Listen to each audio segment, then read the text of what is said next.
बिस्मिल्लाहिर्रहमानिर्रहीम। अस्सलाम वालेकुम मुअज़्ज़िज़ नाज़रीन, हमारी आज की वीडियो का मौजू तारीख़ का नुमाया नाम जिसने एक टांग से मजबूर होने के बावजूद दुनिया पर मौजूद कई अहम सल्तनतों को तहस नहस कर दिया था। जी हाँ, आज हम आपको अमीर तैमूर की ज़िंदगी से आगाह करेंगे। नाज़रीन, अक्सर लोगों ने अमीर तैमूर के ख़ानदान का सिलसिला मुग़लों से जा मिलाया है, लेकिन ये ख्याल बिल्कुल बेबुनियाद है। ये शख्स असल में तुर्कों के बरलास कबीला की एक शाख से ताल्लुक़ रखता था जो गोरगान के नाम से मशहूर है। तैमूर का बाप अपने कबीले का सरदार था। नाज़रीन, तैमूर 634 हिजरी में पैदा हुआ। उसे बचपन से ही सिपाहियाना करतबों और मर्दाना खेलों में शरीक होने का बड़ा शौक था। इनसे जो वक़्त मिलता वो लिखने पढ़ने या शतरंज खेलने में गुजार देता था। तैमूर ने जब होश संभाला तो मुग़लों की सल्तनत टुकड़े टुकड़े हो चुकी थी और तुर्किस्तान, अल नहर और खरासान में कई तुर्क और मुग़ल सरदारों ने छोटी छोटी रियासतें कायम कर रखी थी। तैमूर इस ज़माने के एक ताकतवर सरदार अमीर करगन के यहाँ मुलाजिम हो गया। अमीर करगन इसके साथ बड़ी मेहरबानी से पेश आया, यानी इसे 1000 सिपाहियों का अफसर मुकर्रर करके अपनी पोती तुर्कान खातून इससे ब्याह दी। तैमूर की इकबाल मंदी का ज़माना यहीं से शुरू होता है। इस वाक़े के बाद वो तरक्की के मैदान में बराबर बढ़ता चला गया। नाज़रीन, इस मौजू पर मज़ीद बात करने से पहले अगर आप हमारे चैनल पर नए हैं तो बराए मेहरबानी हमारे चैनल को सब्सक्राइब कर लीजिए ताकि हिस्ट्री के रिलेटेड और बिलामूम मुनफरिद मालूमात पर बनने वाली नई वीडियोस बर वक़्त आप तक पहुंचती रहें। नाज़रीन, अमीर करगन के बाद इसका पोता अमीर हुसैन अल नहर का सरदार मुकर्रर हुआ। पहले तो मुद्दत तक तैमूर अमीर हुसैन की हमायत में इस तरफ के दूसरे सरदारों से लड़ता फिरता रहा, लेकिन आखिर इन दोनों में भी अनबन हो गई। अमीर हुसैन शिकस्त खाकर मारा गया और तैमूर अल नहर का बादशाह मुकर्रर हुआ। हुकूमत की बाग दौड़ हाथ में लेते ही इसने मुल्क के इंतज़ाम की तरफ तवज्जो दी और सल्तनत के जो दस्तूर और कायदे चंगेज़ खान मुकर्रर करके गया था उन्होंने फिर रवाज पाया। इस हुकूमत का पाया तख्त समरकंद मुकर्रर हुआ था, इसलिए इस शहर ने जो मुग़लों के हमले के ज़माने में बिल्कुल उजड़ गया था बहुत तरक्की की। नाज़रीन, इधर से फारिग होकर तैमूर ने ख्वारिज़्म को फतह किया, लेकिन जेहों और सेहों की मैदानों में इस बुलंद हिम्मत शख्स के हौसले क्या निकलते। आखिर फतह मंदी के शौक ने जो बरसों से इसके दिल में चुटकियां ले रहा था, इन मैदानों ने निकाल दिया। पहले शुमाल की तरफ बढ़ा और चंगेज़ी मुग़लों को शिकस्त देकर इन इलाके पर कब्जा कर लिया। फिर खरासान का रुख किया और यहाँ के गर्दन कशों को दबाता और बादशाहों के तख्त उलटता अफ़गानिस्तान, सिस्तान और बलोचिस्तान पर कब्जा करके फ़ारस की तरफ बढ़ा। इस ज़माने में इराक़ और अज़रबैजान में एक मुग़ल ख़ानदान की हुकूमत थी। फ़ारस में मुज़फ़्फ़री ख़ानदान का इक़्तिदार था।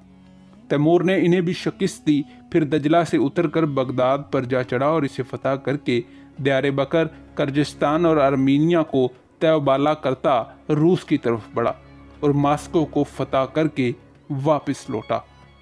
नाज़रीन, अगरचे अब तैमूर की उम्र 63 साल की थी और सारे एशिया पर इसकी दाग बैठ चुकी थी, लेकिन अभी तक इसके हौसले पूरी तरह नहीं निकले थे और इसकी आरजू थी कि रोम और हिंदुस्तान को फतह करके इन्हें अपनी वसी सल्तनत में शामिल कर ले।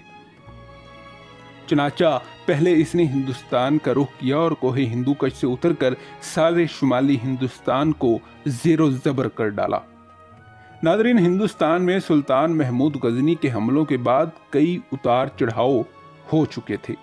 पहले गौरियों ने शुमाली हिंदुस्तान को फतह करके अपने मुल्क में शामिल किया। इनके मिटने के बाद एक तुर्क कुतुबुद्दीन ऐबक ने ख़ानदान गुलामा की बुनियाद डाली।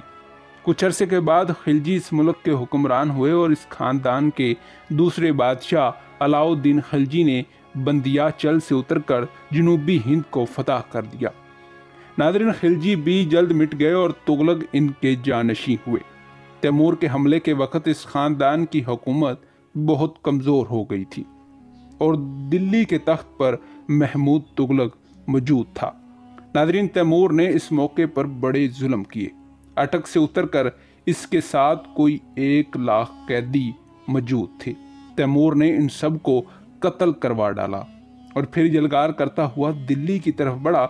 महमूद तुगलक तो पा गया, लेकिन दिल्ली खूब लूटी और तैमूरी तुर्कों और मुगलों ने खून की नदियां बहा दी। नादरीन, तैमूर ने हिंदुस्तान को खूब लूटा कसूटा और बेशुमार दौलत लेकर वापस चला गया।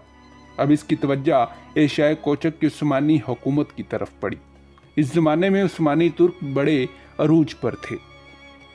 नादरीन, इनका सुल्तान बा यजीद यल्दरम बड़े दबदबे का फरमारवां था। कई छोटे छोटे मार्कों के बाद अंगोरा के मैदान में उस्मानी और तुर्क तैमूरी आमने सामने हुए। उस्मानियों ने शिकस्त खाई। सुल्तान बा यजीद गिरफ्तार होकर कैद हुआ और कैद की हालत में ही वफात पाई। तैमूर ने यहाँ से आगे बढ़कर समरनाथ तक सारा इलाका फतह कर लिया। शायद अब वो यूरोप की तरफ रुख करता, लेकिन बीच में समुंदर हायल था, इसलिए वो पलट कर समरकंद चला गया और 2 साल के बाद 807 हिजरी में वफात पाई। नादरीन, तैमूर म्याना कद और मजबूत शख्स था। चौड़ा सीना, मजबूत जिस्म, आंखें रोशन। इसकी आवाज़ इतनी बुलंद थी कि जंग के शोरगुल में भी सुनाई दे जाती थी। जवानी के मार्कों में इसकी टांग जख्मी हो गई थी, इसलिए वो लंगड़ा के चलता था। नादरीन, तैमूर दुनिया के बड़े बड़े फतहमंद बादशाहों में शुमार होता है। अगरचे इसने भी इंसानों का खून खूब बहाया, लेकिन वो खून रेजी में चंगेज और हलाकू को नहीं पहुंचता। समरकंद से इसे बहुत मोहब्बत थी, चुनाचा इसने इस शहर को बहुत तरक्की दी और इसमें कई इमारतें तामीर करवाईं, जिनमें 2 महल बागे बहशत और बागे दिलकशां बहुत मशहूर थे। नादरीन, बागे बहशत तबरेज़ के संगे मरमर से बनाया गया था और एक और बाग बागे चिनारा, जिसको चिनार के दरख्तों ने घेरा हुआ था। नादरीन, तैमूर अपने साथ दमिश्क, हलब, अंगोरा और गर्जिस्तान से बहुत से कारीगर भी लेके आया था, जिसकी वजह से समरकंद सनतो हरफत का मरकज बन गया था। नादरीन, इसने अपनी ज़िंदगी के हालात एक किताब में लिखे हैं जो तज़्किरे तैमूरी के नाम से मशहूर है। इस किताब का तर्जुमा मुख्तलिफ ज़बानों में हो चुका है। जी हाँ, यही था अमीर तैमूर। नादरीन, उम्मीद है कि आपको ये तहकीकी वीडियो पसंद आई होगी। ऐसी मज़ीद तहकीकी और तारीखी वीडियो देखने के लिए हमारे चैनल को लाइक करें, सब्सक्राइब करें, शेयर करें। मिलते हैं एक ऐसी ही नई वीडियो के साथ। खुदा हाफिज़।